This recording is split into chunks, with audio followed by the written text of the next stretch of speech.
عمر بن خطاب رضی اللہ تعالیٰ عنہ ایک دن تشریف لے کے جا رہے ہیں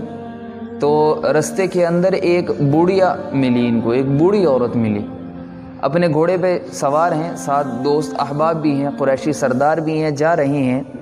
تو وہ جو بوڑھی عورت تھی انہوں نے آ کے حضرت عمر کی جو نکیل تھی گھوڑے کی اس کو پکڑ لیا اور عمر کو کہا کہ میری بات سنو۔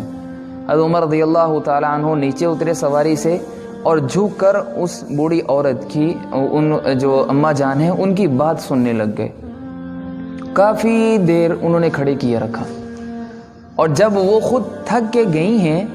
تو پھر حضرت عمر رضی اللہ تعالیٰ عنہ وہاں سے واپس ہوئے ہیں، اس سے پہلے نہیں ہے۔ تو قریشی سردار نے پوچھا کہ امیر المؤمنین، آپ اس ایک بوڑھی عورت کی وجہ سے سارے سرداروں کو روکے رکھا ہے، یہ ہے کون؟ فرمایا اللہ تمہارا بھلا کرے، یہ وہ عورت ہے کہ جس کی صدا اور پکار اللہ نے ساتوں آسمانوں سے اوپر سنی تھی،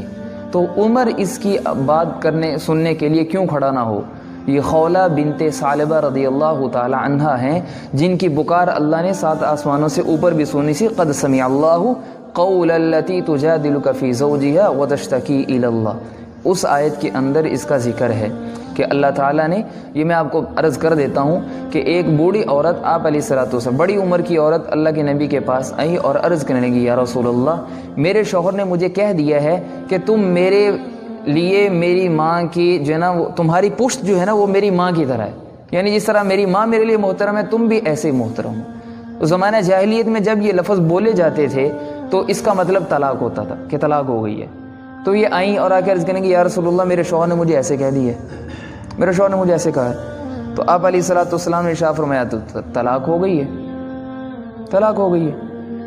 تو رونے لگ گئیں کہ یا رسول اللہ میرے تو چھوٹے چھوٹے بچے ہیں، میں کیا کروں گی، میں کہاں جاؤں گی، کوئی حل نکالیں۔ تو فرمایا میں تو کوئی حل نہیں نکال سکتا ہوں، یہ اللہ کا حکم ہے کہ جو بندہ یہ کلمات بولتا ہے اس کو طلاق ہو جاتی ہے۔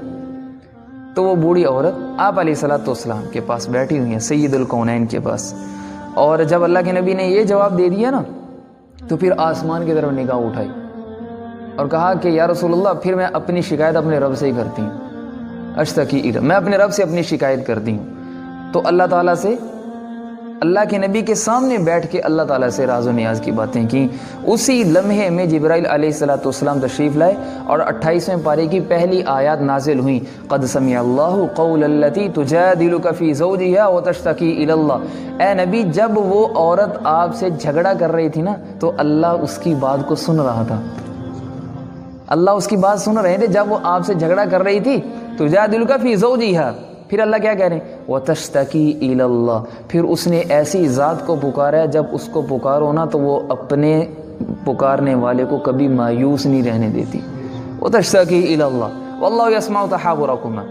اللہ تعالیٰ نے تم دونوں کا محاورہ سن لیا ہے، اللہ سننے والے بھی جاننے والے۔ پورا ایک رکوع اس ایک عورت کی پکار کی وجہ سے اللہ نے نازل کیا اور جو حکم تھا اس کو ویسے تبدیل کر دیا۔ تو عمر کہنے لگے کہ بھائی اس کی پکار تو اللہ سات آسمانوں سے اوپر سن رہے ہیں تو عمر کیوں نہ سنیں، عزت دے رہے ہیں ایمان